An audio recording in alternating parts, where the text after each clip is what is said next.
Hey guys, AKIL'S here. Welcome back to the Trading Coach Podcast, another video episode. So make sure you head over to Spotify or YouTube if you want to check out the smiling face. Today, we're going to talk all about gaps. What are gaps in the market? Why do they form? And most importantly, should we be afraid of them? My best spooky voice. Anyway, before we hop into the episode, do me a favor. If you haven't done so already, make sure you leave this podcast a rating or a review. Like, if you're able to do so on wherever you're listening or watching this at. It's the best way you can support the show, along with sharing it with your trading community. So, each and every weekend, I do a video on YouTube called The Trading Edge, where I come in and I share with you the best trading opportunities that are on my radar for the week ahead, filled with educational tips and bits that will help progress you through your trading journey. So like the visual chart version, technically nerdy version of the Trading Coach podcast. This week, I decided not to do so. Why? Because I knew that whatever analysis I did on the chart was going to be completely irrelevant when the market opened. And for you guys that happened to check the charts when the market opened, you were probably met with some pretty big surprises. For some of you, surprises just shocked, like, oh my gosh, how did that happen? Some of you, negative surprises, like, oh my gosh, I lost a lot more money than I intended. Some of you with very positive surprises as well, where it's like, oh my gosh, I made a lot more money than I thought I could. And we'll talk a little bit about that later.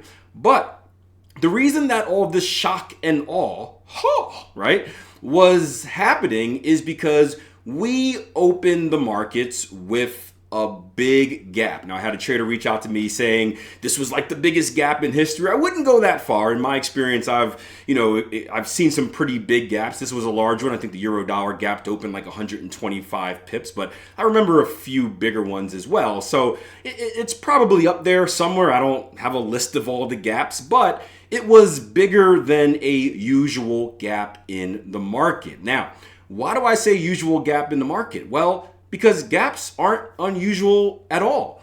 They are more unusual, the big ones, in the Forex market than in other markets. But if you're familiar with the stock market, for example, you see gaps almost on a regular basis. And we don't want to give gaps more power than what they actually are. You see, what a gap is basically just a change in price that happens during a closed or an after hours session. I say closed session because, well, I'll explain that in a little bit.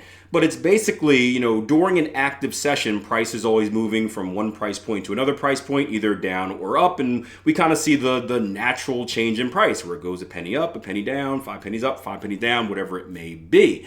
When there is price changes in a closed or an aftermarket session, what happens is price is still moving. Price is still going a penny up, a penny down, or whatnot. Just by the time it opens, the regular open of the market, we're at a completely different price. So if we started here, if it moved 5 cents down during after hours session, by the time the next session opens, that price is going to open 5 cents lower than what it closed at the day before. And again, if you're in the stock market, you see this every day. It's on on a very small basis, but it happens on a regular basis. The reason why we don't see it as much in the Forex market is because the Forex market specifically, is a 24-hour market, meaning that it never closes. It's like 7-Eleven. It's always open, and bad things happen when you go there at night. Not bashing 7-Eleven by any means. Sorry, just, where I'm from, 7-Elevens were the spot where people hung out, and drugs and shootings and robberies and all that fun stuff. So that wasn't the place you wanted to be at night, because bad things happen. Just like if you try to trade the Asian session, bad things happen. Now I'm offending everyone, right? But seriously, because the market is 24 hours, remember what I told you. We see gaps when price changes during a closed period. I'm sorry for doing this the whole time, but I'm going to explain closed because it's not really closed, but we'll get into that later. So you see these gaps. Because it's a 24-hour market, there's never ever a close. Never, ever a close. Never, ever a close. Price just continues on kind of a natural progression or regression, whatever it may be. Now, the only time that the Forex market is closed is during the weekend. So it's not a 24/7 market. We like to think of it as like a 24/5, 24/6 because time zones are all over the place. but pretty much it closes on Friday, it opens on Sunday, at least Sunday evening, my time.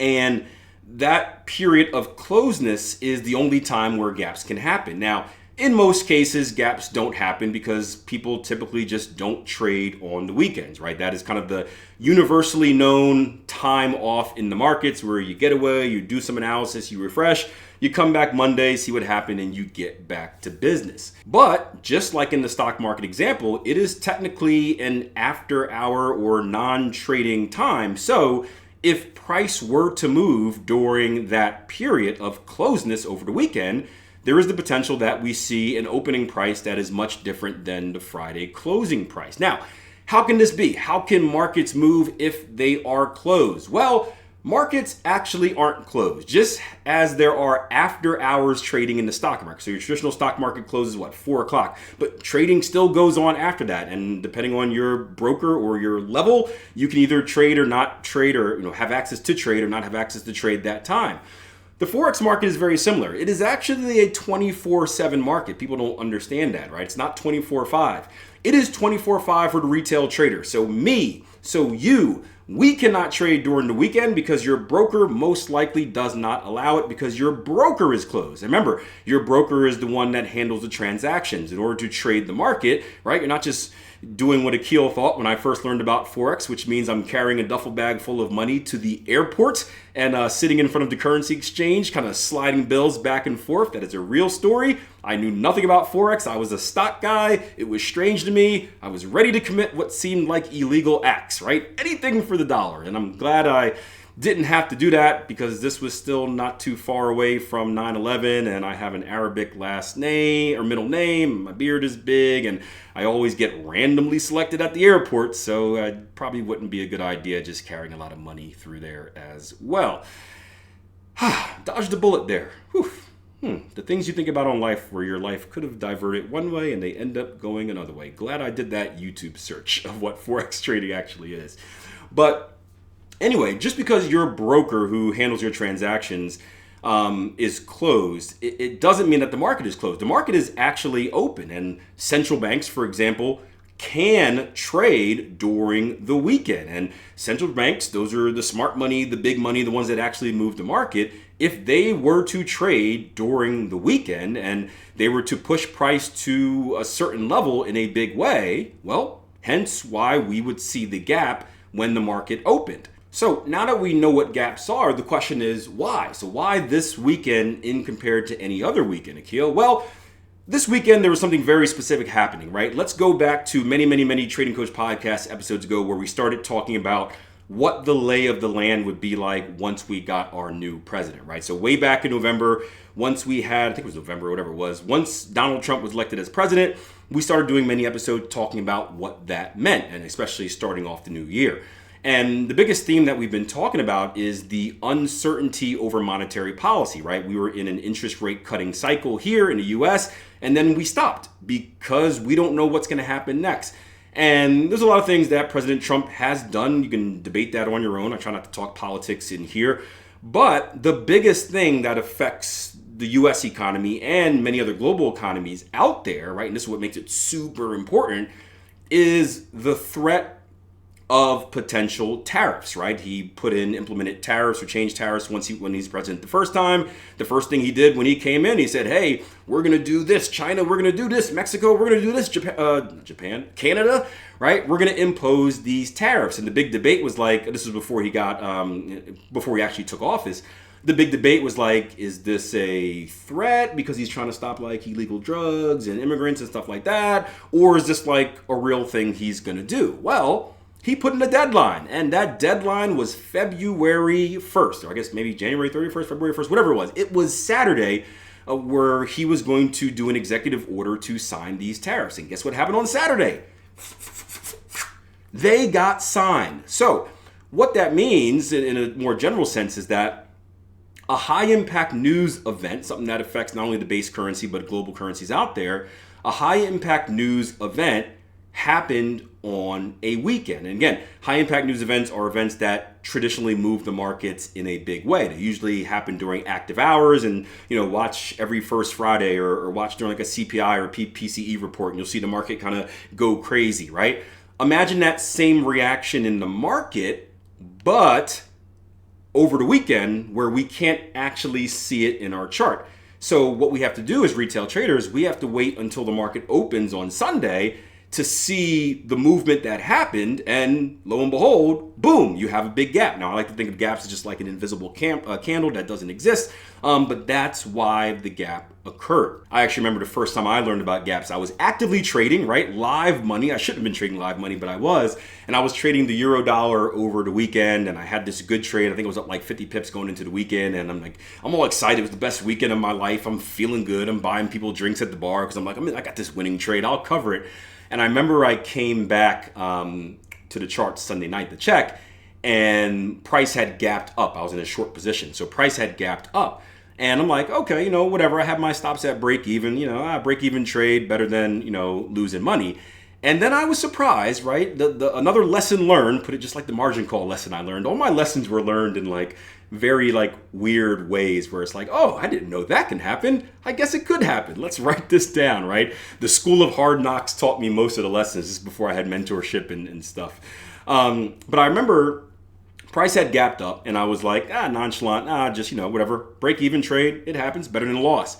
Until I saw my broker statement, right? They, I don't know about your broker, I get a statement at the end of each day, every time I get to execute trades, I get a statement, tell me what I did. And I'm looking at it, and I'm like, why is there a big, parentheses around those numbers on my euro dollar trade? It should have been break even, or like -1 or 2 for slippage, right, with spread. And I'm like, oh no, it's minus like 100. And that's when I learned the lesson that when gaps occur, you don't get stopped out at your stop loss. You get stopped out at whatever the opening price of the market is. So you have to be aware of that, where it's like, hey, if price gaps past your stop loss, you're not getting your stop out here, you're getting stopped out there. And that's why we see a lot of panic from traders.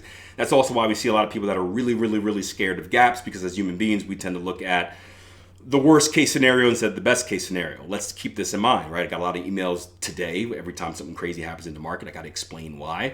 I got a lot of emails today or text messages from traders where the market had gapped 125 pips in their favor, meaning that they had their target profit right here. The gap or price gapped below it, and they actually made more money off the trade than what they should have. So, there's a group that was very sad. There was a group that was very happy. So I say that because, when we've done podcasts on this before, I think one was called like The Weekend Trader, Don't Be Afraid of Gaps. Gaps get this negative connotation where we only think about it as, oh my gosh, I can lose money, more money than I expected. And I guess there's nothing wrong with being thinking on the more risky side, but understand that it could work in your favor as well. It all depends on what side of the market you're on. So, be aware, but don't be afraid. And remember that gaps like this are very, very rare in the market. Another thing with gaps, before we get into kind of like how to be aware of them, we just having a conversation this on our chat where our tier 1 members are kind of freaking out a little bit about the gaps and how do you trade them because the markets look weird and should they be doing something. There's this old saying where it's like, I forget the actual quote, but it's like, 80% of the time, gaps fill all the time. Either that was an old saying or that was from Anchorman with that panther cologne. Was Sex Panther? Oh, I shouldn't have done that. Regretting my decisions to do stuff on video. But there is this idea that gaps fill, and there are strategies out there that say, hey, once a gap occurs, just buy that market because it's going to fill the gap. And I would warn you, just as we kind of lean more towards, oh my gosh, gaps are horrible and dangerous, they always gap against us, we kind of lean more towards the positive with this saying. Yes, a lot of gaps fill. But here's the thing, in trading, remember, it's not about price action just going to your profit target, it's about price action going to your profit target before it hits your stop.